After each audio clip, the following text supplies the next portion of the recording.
மேலே இந்த வீடியோவில் பாருங்க, ஒரு நபர் ஃபோன் கடையில் வந்து ஃபோனை பார்க்குற மாதிரி பார்க்குறாரு. ஃபோனில் மாடலாக விசாரிக்க மாதிரி விசாரிச்சுட்டு அப்படியே ஃபோனை கொண்டுட்டு ஓடிடுறாருங்க.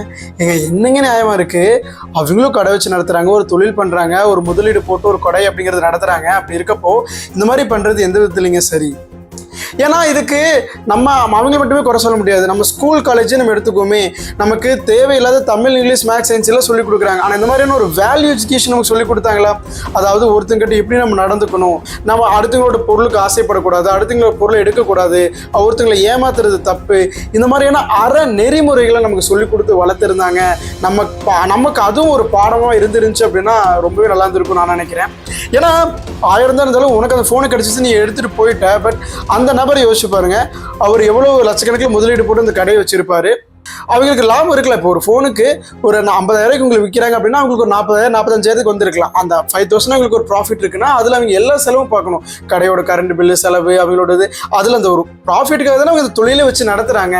அப்படி இருக்கப்போ நம்ம வந்து அது மாதிரி ஒரு கடைக்காரங்களை ஏமாத்திடலாம் அப்படின்னு நினைக்கிறது எந்த விதத்துலையும் சரி கிடையாது.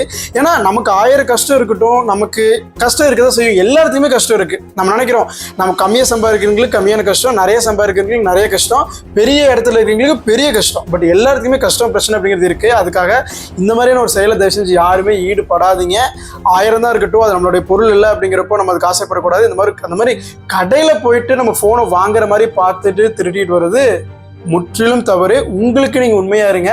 அந்த இடத்துல உங்களை வச்சு பாருங்க. நீங்க இந்த மாதிரி ஒரு கடையை வச்சு நடத்திட்டு இருக்கப்போ உங்க கடையில வந்து ஒரு கஸ்டமர் இந்த மாதிரி போனை எடுத்துட்டு போயிட்டாலும் உங்களுக்கு எப்படி மனசு வலிக்கும், எவ்வளவு கஷ்டப்படுவீங்க, வேதனைப்படுவீங்க. நீங்க ஒரு நிமிடம் யோசிச்சீங்கன்னா உங்களுக்கு அந்த செயலை பண்ணவே தோணாது. இது நம்ம ஜிகே பைட்ஸ். நான் உங்க ஜிகே. மாற்றத்திற்கான குரலாய் நாம் இருப்போம். மாற்றம் ஒன்றே மாறாது.